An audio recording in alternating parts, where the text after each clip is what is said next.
आज उनसे मुलाकात होगी, फिर आमने-सामने बात होगी। गाना गुनगुनाते हुए मैं पैकिंग कर रहा था, पर मेरा बैग बंद ही नहीं हो रहा था। मैं बैग के ऊपर चढ़कर उसे बंद करने की कोशिश कर रहा था और भाई की आवाज़ आए जा रही थी, "जल्दी कर, ट्रेन मिस हो जाएगी।" "आ रहा हूँ," मैं चिल्लाया, पर यह कमबख्त बैग बंद ही नहीं हो रहा था। माँ ने इतनी मिठाई के डब्बे दिए ले जाने को और सब बच्चों के लिए चॉकलेट के बॉक्स अलग से। मेरे कपड़े से ज़्यादा तो ले जाने का सामान थे। इतनी तैयारी तो तब भी नहीं हुई थी जब हम पहली बार प्रिया से मिलने गए थे। अरेंज मैरिज हुई थी हमारी।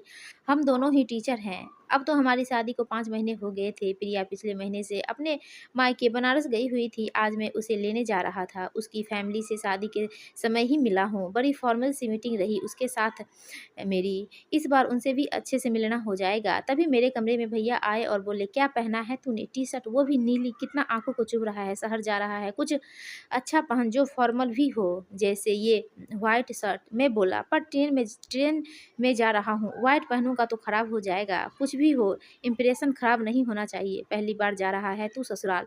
फिर मैं व्हाइट शर्ट पहने ट्रेन की लोअर बर्थ पर बैठ गया था। एक साइड भैया बैठे थे। वो भी इतने सीरियस बैठे थे जैसे न जाने मैं कौन से मिशन पर जा रहा हूँ। चाचा जी बोले, "सुन, ज़्यादा नहीं खाना उधर। डिमांड नहीं करना ये खाना है, वो खाना है। और सुन, बनारस बड़ा शहर है, बड़े लोग रहते हैं वहाँ, तो तू भी कुछ बड़े-बड़े अंग्रेज़ी शब्द फेंकते रहना उन पर, इम्प्रेशन पड़ेगा।" "क्या?" मैं हैरान होकर कहा। वो तो बोले, "हाँ, तुम ऐसे चुपचाप मत बैठे रहना बोधूराम के जैसे। तू वैसे ही कम बोलता है। उन्हें ये ना लगे कि छोटे शहर का है, तो इसे ज़्यादा आता नहीं होगा कुछ। शॉपिंग वगैरह लेकर जाए तो लोग लोग बार्गेनिंग करे तो तू डबल बार्गेनिंग करना। वो लोग भाव न करे तो तू ज़्यादा पैसा देकर आना। ढीला-ढाला सा मत रहना उधर।" भैया बोले, "हाँ, और सबसे ज़रूरी काम ससुर जी को इम्प्रेस करना। ये उतना ही असंभव लगेगा जितना इस कूल गेग में पानी कल तक ठंडा रहना पर हिम्मत नहीं हारनी है।" मैं उनकी बातों से मंत्रमुग्ध होकर उन्हें चुपचाप सुने जा रहा था। जाते-जाते चाचा जी बोले, "बेटा, टी-शर्ट मत पहनना।" घर से निकलते वक़्त गाना गाते हुए अच्छी खासी मेरी हल्की-फुल्की रोमांटिक पिक्चर चल रही थी। स्टेशन तक पहुँचते वो सीरियस ड्रामा में बदल गई थी। ट्रेन में पूरी रात मुझे यही सोचकर नींद नहीं आई कि मैं अपने ससुराल में 9 बजे उठूँगा तो चलेगा ना। टेंशन में नींद ही भी नहीं आई थी कि फ़ोन आ गया। कोई नंबर था। मैंने उठाया तो आवाज़ आई, "नमस्ते जमाई जी, मैं प्रिया की भाभी।" मुझे पहचाना। मैं ज़ोर से हाँ तो कह दी थी, पर उसकी तो 4-4 भाभियाँ हैं, उसमें से ये कौन-सी थी है मुझे भी नहीं पता था। वो बोली, "आप पहली बार ससुराल आ रहे हैं हो, आपका स्वागत है। आपकी शादी के चर्चे तो अब भी हो रहे हैं। वैसे आप शादी का एल्बम तो ला रहे हो ना? हमारे वाला तो बहुत बार देख लिया। आप भला भी एल्बम लेकर आ रहे हैं तो वो भी देखना हो जाएगा।" ओह! वो तो मैं भूल ही गया था। हमारा एल्बम तो अब तक बना ही नहीं। कितना बोला छुटकी ने, "भैया बैठकर फ़ोटो डिसाइड कर लो कि कौन से वाले एल्बम में जाने हैं।" पर मैं ही टालता रहा। ऐसा लग रहा था जैसे कोई रियलिटी शो शुरू हो गया था और मैं उसके पहले राउंड में फेल भी हो गया था। सुबह 10 बजे मुंबई आ गया। मैंने ट्रेन में ही सोच लिया था, जब वो कूली को बुलाएँगे तो मैं कूली से बात करके पैसे कम करवा कर उनका दिल जीत लूँगा कि भाई वाह! कितना अच्छा दामाद है, पैसे को कितना बचाता है। मैं सामान लेकर ट्रेन से उतरा तो सामने मेरे ससुर जी मेरे 4 सालों के साथ खड़े थे। उन सब ने मेरा सामान उठाया। कूली बुलाने की बारी ही नहीं आई। पहला ही प्लान फ्लॉप हो गया। पर मैं हार मानने वालों में से नहीं था। मैं अगले मौके की तलाश में था। वो अगला मौका मिला खाने की टेबल पर। खाने की टेबल पर मेरे ससुर जी और लंबी खामोशी थी। वो इधर-उधर देखते, फिर मेरी तरफ नज़र जाती तो वे मुस्कुराते जैसे किसी ने उसके गाल खींच दिए हो। बदले में मैं भी मुस्कुरा देता। मैंने ही कुछ बात करने की कोशिश की, पर फिर भाभी की आवाज़ आई, "लीजिए, नाश्ता आ गया।" नाश्ते खाते ही हम आराम से बैठकर आप वाला एल्बम देखेंगे तो उसे निकाल लीजिएगा। ये सुनकर मैंने गर्दन हाँ में हिला दी। ये भाभी तो एल्बम के बारे में भूल ही नहीं रही है। फिर मैं उसके जितना हो सके बात न करने की कोशिश करता। पर भरपेट नाश्ता करने के बाद जब मैं सौंफ लेने के बहाने प्रिया के पास गया तो उससे सौंफ का डब्बा खुल ही नहीं रहा था। तो मैंने खोलने की कोशिश की, तभी बच्चे कम ऑन फूफा करते आ गए। मैं पूरा जोर लगाए जा रहा था और मेरे पास भीड़ बढ़ती जा रही थी। पहली प्रिया की भाभी किचन में जाते-जाते बच्चों का शोर सुन रुक गई। फिर उनके भैया भी ससुर जी हैं। इतना प्रेशर था मुझ पर कि पंखे के नीचे पसीने आने लगे। ढक्कन कुछ खिसका और डब्बा मेरे हाथ से जा गिरा और पूरी सौंफ ज़मीन पर फैल गई। डिब्बा ज़मीन पर घूमते-घूमते ससुर जी के पैर में जा पहुँचा। और फिर से मैं फ़ेल हो गया। सास-ससुर पर ढेरों टीवी सीरियल हैं, लेकिन ससुर-दामाद पर कितने। इसलिए महिलाओं के लिए ये काम बड़े आसान हो जाते हैं। बहू सास को कैसे इम्प्रेस करे, सास बहू को कैसे इम्प्रेस करे। बिना शादी के उन्हें इन सब चीज़ों का टीवी सीरियल देखकर मोटे-मोटे तौर पर अंदाज़ा हो ही जाता है, लेकिन दामाद ससुर को कैसे इम्प्रेस करे, इस पर कभी किसी ने टीवी सीरियल बनाने का विचार नहीं किया। मगर प्रिया के घरवालों ने विचार कर लिया था मुझे बनारस दर्शन करवाने का। सब बिल्कुल सही जा रहा था।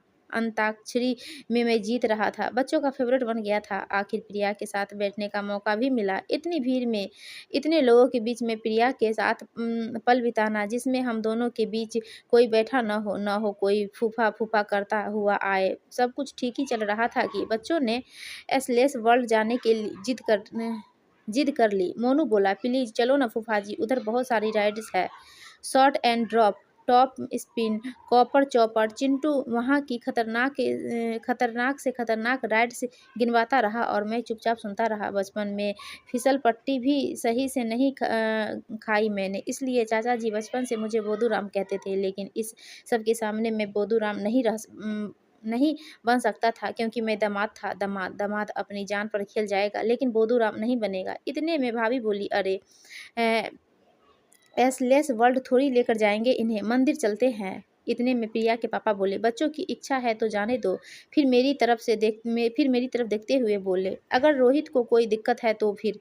मेरे मुंह से जैसे ऑटोमेटिक निकल गया, नहीं नहीं मुझे कोई दिक्कत नहीं। इस तरह मैंने अपने ही पैर पर कुल्हाड़ी मारी। मेरे साथ जाने की मोनू ने जिद पकड़ी। मैंने सीट बेल्ट इतनी कसकर पकड़ी थी जैसे ये टाइटैनिक का जहाज है और अब डूबने वाला है। जैसे ही राइड शुरू हुई, उसी सेकेंड मुझे सारे भगवानों के नाम याद आ गए। अभी तो संसार भी ढंग से बसा नहीं मेरा। उस झूले पर मुझे ऐसा लगा जैसे अब मैं प्रिया से वापस नहीं मिल पाऊंगा या नहीं। इतने गोल गोल चक्कर खिलाकर आखिर वो झूला रहम खाकर रुक गया। चिंटू हंसते हंसते उतर रहा, लेकिन मेरी हालत खराब हो गई। इतने चक्कर आ गए मुझे, आंखों के आगे अंधेरा छाने लगा। सब आकर मुझे संभालने लगे। मेरे साथ मेरा ससुर जी पर इम्प्रेशन भी धराशायी हो गया। और दामाद से इतनी करते क्यों हैं लोग? दामाद से इतनी उम्मीद करते क्यों हैं? दामाद है शक्तिमान थोड़ी, जो हाथ ऊपर कर एक ही जगह गोल गोल घूमकर भी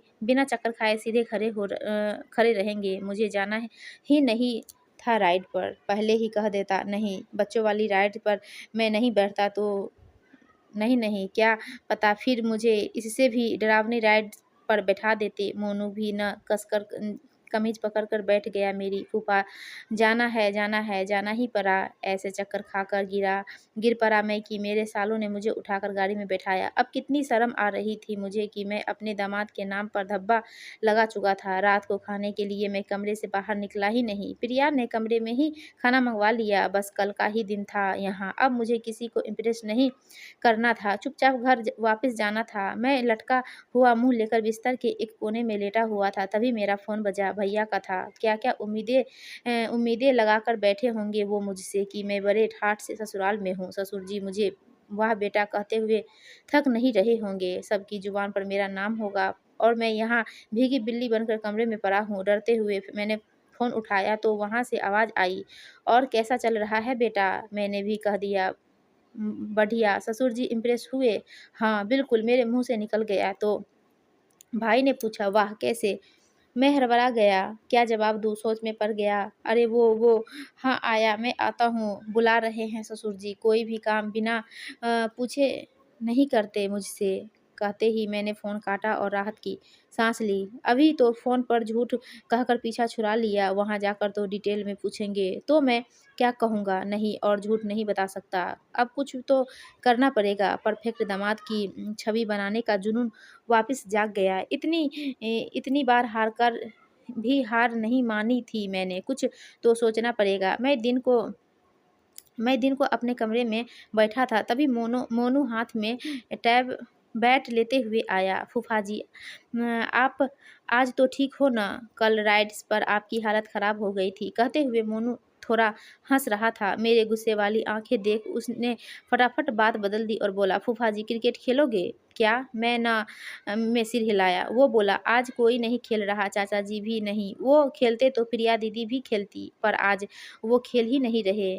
उन जैसा शॉट कोई नहीं मार सकता। जो अच्छी बैटिंग करता है वो चाचा जी का फ़ेवरेट हो जाता है। मामा भी उनकी उनकी फ़ेवरेट हैं क्योंकि वो अच्छी बैटिंग करते हैं। उस वक़्त मैंने सोचा, क्या वाक़ई सिर्फ़ क्रिकेट से ससुर जी को इम्प्रेस किया जा सकता है? अंधेरे में ये रोशनी की किरण की तरह मुझे दिख रहा था। मैंने सोच लिया था, चाहे ये कितना ही बचकाना था, पर मुझे करना है। मैं बैट लेकर चौक में पहुँचा, फिर ज़ोर-ज़ोर से चिल्लाया, मोनू कहाँ है? क्रिकेट खेलना है ना? पीछे से मेरी शर्ट खींचते हुए मोनू बोला, मैं यहीं हूँ फूफा जी। मेरी आवाज़ सुनकर कोई चौक में नहीं आया। मैंने तो सोचा था मेरे ज़ोर से चिल्लाने से ससुर जी बाहर आ जाएँगे और फिर मैं इतना बढ़िया शॉट मारूँगा और वो इम्प्रेस हो जाएँगे। मोनू बॉल फेंकने वाला था कि ससुर जी आ गए। मैंने जोश में शॉट मारा और ससुर जी की तरफ देखा। ससुर जी की तरफ देखकर मुस्कुराया। तभी ठक करके आवाज़ आई। देखा तो बॉल पुराने स्कूटर पर जाकर टकराया, जिससे वो स्कूटर धम से ज़मीन पर गिर गया। ससुर जी भागते हुए स्कूटर के पास गए। शीशे तो टूट ही गए थे, पर जब उसे स्टार्ट करने की कोशिश की तो हो ही नहीं रहा था। मैं भी भागते हुए ससुर जी के पास गया और उनके स्कूटर स्टार्ट करने की कोशिश में लग गया। कितनी किक मारने पर भी वह स्टार्ट नहीं हो रहा था। मैं बोला, काफ़ी पुराना है तो अब तो स्टार्ट ही नहीं होगा। बहुत पुराना मॉडल है ये। मेरे ये कहने पर ससुर जी ने मुझे देखा और चुपचाप अंदर चले गए। प्रिया ने बताया कि ये ससुर जी का पहला स्कूटर था जो उन्होंने अपनी कमाई से खरीदा था। मैं भी बावला हो गया था। मुझे भाई की बातों को इतना सीरियसली नहीं लेना था। चुपचाप आता, प्रिया को लेकर चला जाता। नहीं, मुझे तो रियलिटी शो बनाना था। रात को मैं खिड़की से स्कूटर को देख रहा था, सोच रहा था कि अब सब कैसे ठीक होगा। मैंने उस दिन कुछ नहीं किया। मेरा मूड बड़ा ख़राब था। मैं अपने कमरे में ही बैठा रहा, वही नाश्ता किया। मेरा फ़ोन बजा, भाई का कॉल था। मैं लंबी साँस ली और फ़ोन उठाया। क्या कर रहा है? भाई ने पूछा तो मैं बोला, नाश्ता कर रहा हूँ। ठाठ से बैठा होगा तू डाइनिंग टेबल पर, ससुर जी का हीरो नंबर 1 बनकर। नंबर 1 तो नहीं, बेवकूफ़ हूँ जो बच्चों जैसे हरकतें कर दी मैंने, पर भैया से कुछ बोला ही नहीं जा रहा था। उन्हें कैसे बताऊँ मेरी हालत के बारे में। भीगी बिल्ली के जैसे बैठा हूँ कमरे में, ससुर जी का स्कूटर तोड़कर। उनकी गुड बुक्स में तो नहीं, लेकिन उनकी हिट लिस्ट में ज़रूर आ गया हूँ। अगला दिन रवानगी का था। सवेरे की ट्रेन थी। उस दिन तो मैंने कुछ नहीं किया। मैंने सोच लिया था अब कोई भी काम इम्प्रेशन जमाने के लिए नहीं करना। मैं स्टेशन जाने के टाइम पर कमरे से निकला। मैं जाने से पहले बड़ों के पैर छू रहा था।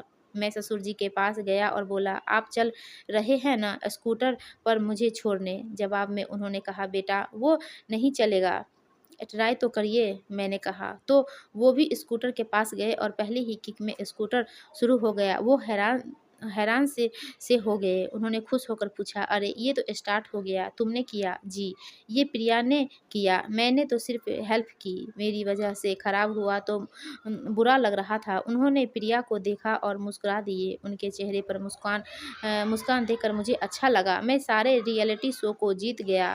ट्रेन में बैठे हुए सोच रहा था, शक्तिमान बनने की ज़रूरत नहीं है। परफेक्ट दामाद बनने के लिए हर काम में परफेक्ट होना ज़रूरी नहीं होता। आपको सर्वगुण संपन्न बनना ज़रूरी नहीं, कोई और बनना ज़रूरी नहीं।